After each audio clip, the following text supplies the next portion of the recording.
Consider this gate 2014 question. क्या है? कहता है consider the relation schema R, जिसके ये एट्रीब्यूट्स हैं, and the set of functional dependencies. तो ये फंक्शनल डिपेंडेंसीज हैं। फंक्शनल डिपेंडेंसीज को ऐसे भी लिखा जा सकता है, चूंकि ई और एफ क्या है? एट्रीब्यूट मीन्स स्कीमा के दो एट्रीब्यूट्स हैं। ओके, तो चूंकि सेट है ये, तो इसको सेट की तरह भी रिप्रेजेंट किया जा सकता है। ओके, कहता what is the key for R.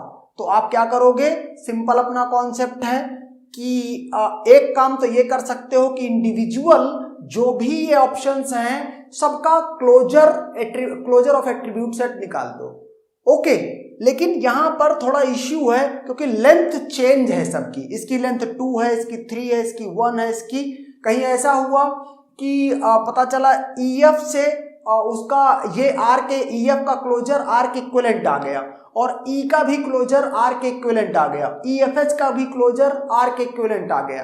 तो फिर इस केस में ये प्रॉब्लम होगी कि कौन सी सुपर की है, मीन्स कौन सी सुपर की है और कौन सी मिनिमल सुपर की है। तो वैसे भी यहाँ एक नया कॉन्सेप्ट सिखा रहा हूं। ओके, तो क्या है, आप सबसे पहले क्या करते थे? फंक्शनल डिपेंडेंसीज को देखते थे एंड बेस्ड ऑन की एट्रीब्यूट फंक्शनल डिपेंडेंसी में एरो के लेफ्ट साइड में कि राइट साइड में, ये क्लासिफिकेशन करते थे। मैंने सारे एट्रीब्यूट्स को देखा, जैसे E है सिर्फ लेफ्ट में प्रेजेंट है, F है सिर्फ लेफ्ट में प्रेजेंट है, H है सिर्फ लेफ्ट में प्रेजेंट है, K और L हैं ये लेफ्ट और राइट दोनों में है। जैसे K को देखो ये प्रेजेंट है राइट में और ये है लेफ्ट में, L राइट में, L लेफ्ट में। ओके, और GIHMN है ये FD के सिर्फ राइट साइड में है। राइट साइड का मतलब है कि ये बीटा वाली साइड में है, मतलब इन एट्रीब्यूट्स को कोई डिटरमाइन कर रहा है, ये किसी को डिटरमाइन करने में हेल्प नहीं कर रहे हैं। इसका मतलब ये क्या है? क्लियर कट ये कैंडिडेट की का पार्ट कभी नहीं हो सकते हैं। ओके, और वो एट्रीब्यूट्स जो हर हाल में एवरी कैंडिडेट की का पार्ट होंगे वो लेफ्ट साइड के एट्रीब्यूट्स होंगे, बोथ नहीं।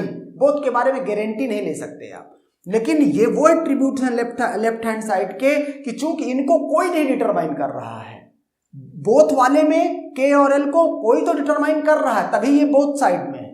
लेकिन ये वो एट्रीब्यूट है जिनको कोई नहीं डिटरमाइन कर रहा है, ये सिर्फ दूसरों को डिटरमाइन कर रहे हैं।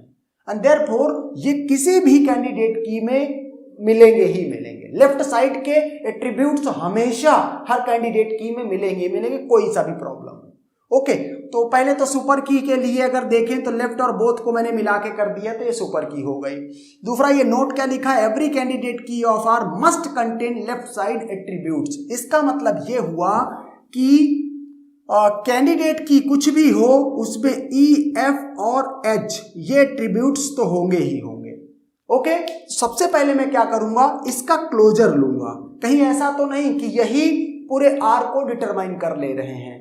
अगर ये नहीं कर पाते हैं तो फिर नेक्स्ट टाइम किसका क्लोजर लूंगा? EFH, ये तो तीनों होने ही होने चाहिए। K और L के दो पेयर बनाऊंगा, EFHK और EFHL। ओके, और उनका क्लोजर लूंगा कि R के इक्विवेलेंट इतने में आ ही जाएगा। तो EFH का क्लोजर लेते हैं, तो EFH के क्लोजर में EFH ये सेल्फ तो होगा ही होगा। अब EF डिटरमाइन कर रहा है G को, तो यहाँ पे G भी आ गया। F डिटरमाइन कर रहा IJ को, ये F डिटरमाइन कर रहा IJ को, तो IJ भी आ गया। ओके, इसके बाद EH डिटरमाइन कर रहा E और H डिटरमाइन कर रहा K और L को, तो K और L भी आ गया। K डिटरमाइन कर रहा M को, तो M भी आ गया। और यहां से L डिटरमाइन कर रहा है N को, तो N भी आ गया। ओके, और कुछ बचा है क्या यहाँ पर? EFGH IJK LMN, EFGH IJK LMN। Okay, पूरा का पूरा रिलेशन R है। ओके, आपने देखा क्या कि यहां पर ऐसा जरूरी नहीं कि आप हमेशा लेफ्ट साइड के एट्रीब्यूट्स का क्लोजर लो और आपको तुरंत R के इक्विवेलेंट मिल जाए। ऐसा भी हो सकता है कई बार कि इसका क्लोजर R के इक्विवेलेंट ना हो, तो फिर हमेशा इसको तो टच नहीं करना कभी, जो बोथ वाले में है उसका एक एक एट्रीब्यूट इसमें मिक्स करके फिर उसका क्लोजर लेना। ओके, तो इस तरह से EFH क्या है? इसकी ये क्या निकल के आ गई है? ये है कैंडिडेट की, ये मिनिमल सुपर की है। तो यहां से देखें तो EF ये नहीं पॉसिबल, E नहीं पॉसिबल, ये करेक्ट आंसर है और ये ये मिनिमल सुपर की है और ये सुपर की है। ओके, एक्स्ट्रा एट्रीब्यूट्स हैं, and therefore the correct answer is B only. Okay, and that's done.